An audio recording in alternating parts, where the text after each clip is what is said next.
प्रभु से जब आप कुछ मांगने जाते हैं, आपको वो नहीं मिलता है जो आप मांगते हैं। प्रभु आपको वो देते हैं जो आपके लिए सही होता है। इसीलिए तो कहते हैं जो होता है अच्छे के लिए होता है। आज हम जानेंगे भगवत गीता के दूसरे अध्याय से हम क्या सीखेंगे। बहुत ही सरल भाषा में प्रथम अध्याय में हमने देखा कैसे अर्जुन दोनों सेनाओं के निरीक्षण करते हैं। हर तरफ आए हुए अपने प्रियजनों को देख के निराश और हताश हो जाते हैं।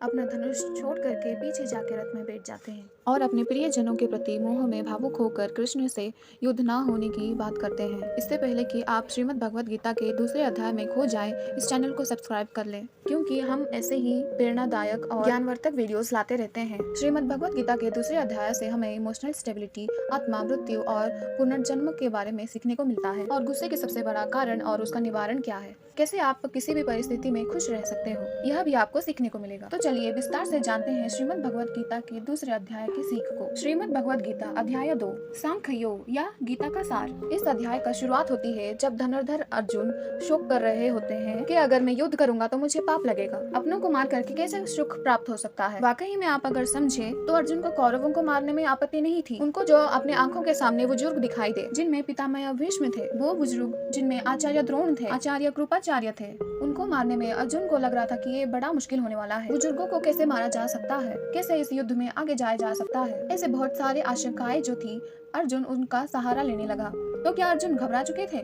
हाँ, बिल्कुल अर्जुन घबरा चुके थे, और अब अर्जुन को जरूरत थी प्रेरणा की, सच्चाई को जानने की। हालांकि वो बहुत सारे सिद्धांत बताए, बहुत सारे जो आशंकाएं थी उसको सामने लेकर आए, लेकिन अभी तक भगवान श्री कृष्ण ने उनको कुछ भी नहीं कहा। वो इस दूसरे अध्याय में अर्जुन के तमाम आशंकाओं को मिटाने की कोशिश करते हैं। वो अर्जुन को बताने की कोशिश करते हैं कि सत्य क्या है और मिथ्या क्या है। वो क्या है जो आज हमारे सामने है पर कल नहीं रहने वाला है, और जो हमेशा के लिए शाश्वत है वो क्या है, भगवान श्री कृष्ण इस अध्याय में बताते हैं। जब अर्जुन को पता चलता है कि मैं बहुत सारे आशंकाओं से गिर गया हूँ और मेरे जीवन में बहुत बड़ी चुनौती आ गई है, तो अर्जुन जो है भगवान श्री कृष्ण से कहते हैं, शिष्यस्तेयं शादिमाम ताम प्रपन्नम, अर्थात हे कृष्ण, अब मैं आपका शिष्य हूँ, आपका शरणागत हूँ, कृपा मुझे उद्देश्य दे। जीवन में आप जब तमाम चुनौतियों में घिर जाते हैं तब आपको समझ में आता है कि जीवन का वास्तविक अर्थ समझने के लिए मुझे किसी योग्य और प्रामाणिक सद्गुरु की आवश्यकता है जो हमें सही मार्ग दिखाकर हमारा मार्गदर्शन कर सके। और अर्जुन के सामने तो साक्षात भगवान स्वयं खड़े थे।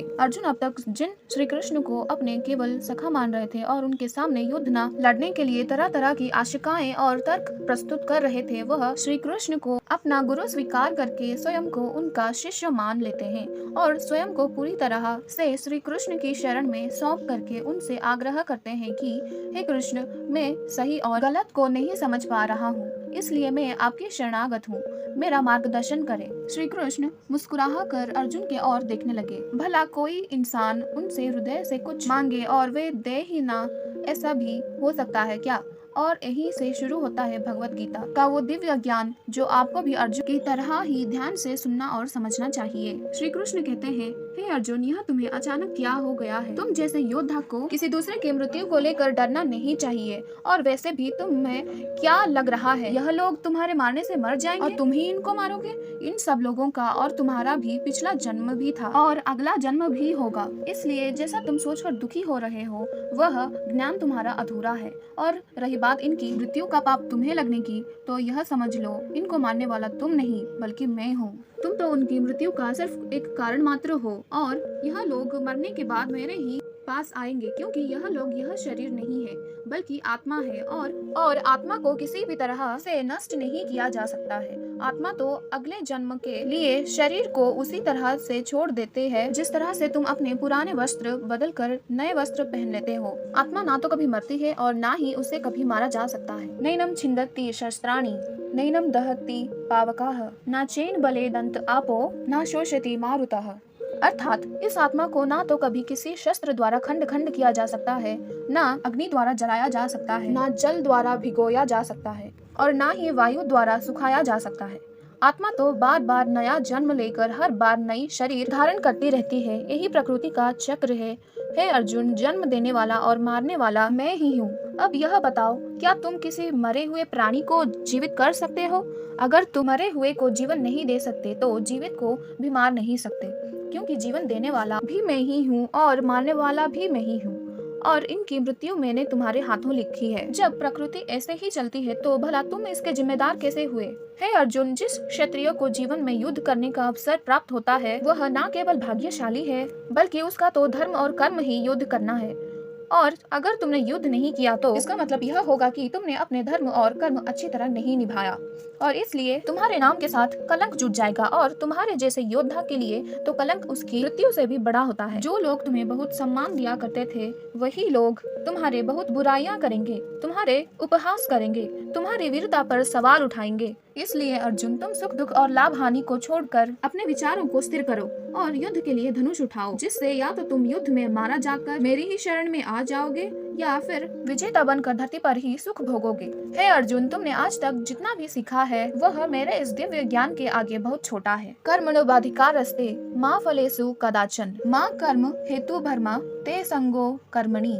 अर्थात तुम्हें अपने निश्चित कर्मों का पालन करने का अधिकार है, लेकिन तुम अपने कर्मों का फल प्राप्त करने के अधिकारी नहीं हो। तुम स्वयं को अपने कर्मों के फलों का कारण मत मानो और ना ही अकर्मा रहने में आसक्ति रखो। तुम कर्म करने से पहले ही उसके परिणाम के बारे में सोच रहे हो, जबकि तुम्हें यह जान लेना चाहिए कि फल देने वाला मैं हूँ और कर्म करने वाले हो तुम अपना काम करो और मैं अवश्य अपना काम करूँगा। इस बात पर अर्जुन ने श्री कृष्ण से सवाल किया कि आपने मुझे अपने विचारों को स्थिर रखने यानी कि अपने इमोशंस और थॉट्स को कंट्रोल करने को कहा है, तो यह मैं कैसे करूं? इस पर श्री कृष्ण कहते हैं कि जो व्यक्ति अपने मन की सभी इच्छा और अपने सभी कर्मों के फल के बारे में सोचना बंद कर देता है वही स्थिर बुद्धि कहलाता है। ऐसे व्यक्ति को ना तो स्वयं के साथ बुरा होने से दुख होता है और ना ही किसी काम की अत्यधिक खुशी होती है। जिसके मन में हर प्रकार का डर, भावना और क्रोध नष्ट हो गए हैं, जो शुभ अशुभ के चक्कर से बाहर निकल गया है, जो इस प्रकार से अपनी इच्छाओं को वश में कर लेता है जैसे कोई कछुआ खुद को खुद में ही समेट लेता है, उस मनुष्य की बुद्धि स्थिर हो जाती है। क्योंकि अपनी इच्छाओं के बारे में सोचते रहने से हमें वह इच्छाएं अच्छी लगने लगती है।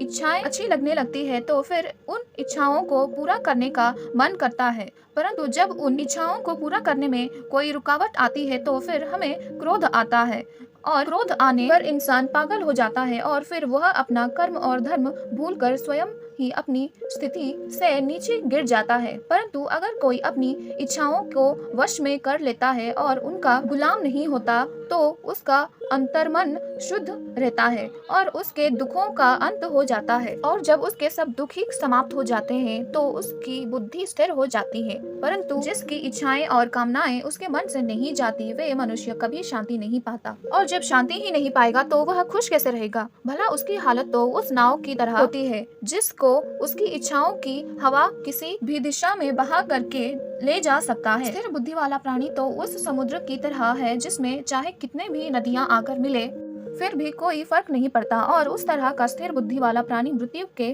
बाद मेरे ही शरण में आता है।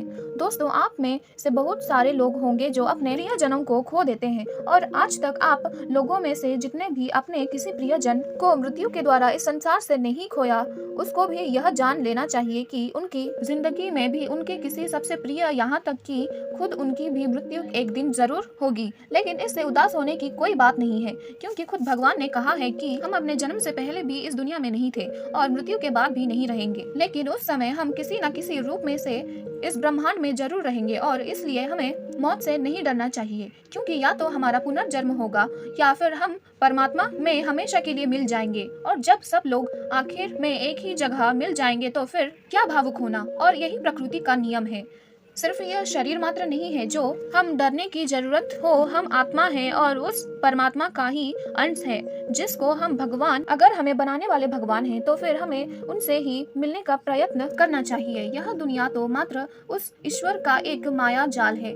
दोस्तों, अर्जुन मोह में फंस चुके थे और इसलिए कोई डिसीजन नहीं ले पा रहे थे। जब भी हम कोई डिसीजन लेते हैं तो एक तरफ हमारा मोह होता है और अटैचमेंट होता है और दूसरी तरफ वह होता है जो हमें करना है और इसी मोह के चक्कर में हम वह नहीं कर पाते जो हमारा रियल काम होता है और जो हमें लाइफ में सफलता के रास्ते पर आगे ले जाता है। उदाहरण के लिए, अगर आपको घर से दूर पढ़ाई करने के लिए जाना है या अपने सपनों को पूरा करने जाना है तो आपको अपना परिवार का मोह छोड़ना पड़ेगा। इसी तरह आपको हर डिसीजन में ये देखना है कि आपकी लाइफ में मोह कौन कौन से हैं और आपके कर्तव्य क्या है, हमारे प्रॉब्लम का सबसे बड़ा कारण क्या है और सबसे बड़ा सोल्यूशन क्या है। तो दोस्तों, हमारे लाइफ का सबसे बड़ा कारण है हमारा इच्छाओं के बारे में सोचना। जब हम हमारे इच्छाओं के बारे में सोचते हैं तो समय बीतने के साथ साथ हम उन्हें पूरे करने की कोशिश भी करते हैं। जब वह कोशिश नाकाम हो जाता है तो हमारे अंदर गुस्सा पैदा होता है, और ये एक गुस्सा एक ऐसी चीज है, अगर आप अपने जीते जी नहीं छोड़ा तो आप कभी भी खुश नहीं रह पाओगे और आप अपने को हमेशा समस्याओं से घिरे हुए ही पाओगे, क्योंकि यह दुनिया आपके ही सोचने का तरीके का रिफ्लेक्शन है। आप अब यह भी कहोगे, जिंदगी में अगर कोई इच्छा भी नहीं रखेंगे तो सक्सेस कैसे हासिल होगी, नाम कैसे कमाएंगे। तो दोस्तों, इसके बारे में भगवान श्री कृष्ण ने कहा है कि सबसे पहले आप अपने कर्म को पहचानिए, यानी कि आपको ऐसा क्या करना जरूरी है तो अपना लक्ष्य प्राप्त करवाएगा। उसके बाद सफल होने की उम्मीद और असफल होने का गम छोड़ दे। वह काम ऐसे करे कि जिसे आप नहीं कर रहे हैं, खुद भगवान कर रहे हो, और इस तरह से आपकी हिम्मत कभी नहीं टूटेगी और आपको ऐसा लगेगा कि इस काम के लिए मेहनत खुद नहीं खुद भगवान कर रहे हो। साथियों, उम्मीद है आपको श्रीमद् भगवद गीता के दूसरे अध्याय का सरल वाक्य जरूर पसंद आई होगी और आपको इससे बहुत कुछ सीखने को मिला होगा। अगर इस वीडियो में कोई त्रुटि आई हो तो मैं क्षमा प्रार्थी हूँ। मिलते हैं जल्दी ही श्रीमद् भगवद गीता के तीसरे अध्याय के साथ। तब तक के लिए अपना ख्याल रखें। जय श्री राधे कृष्णा।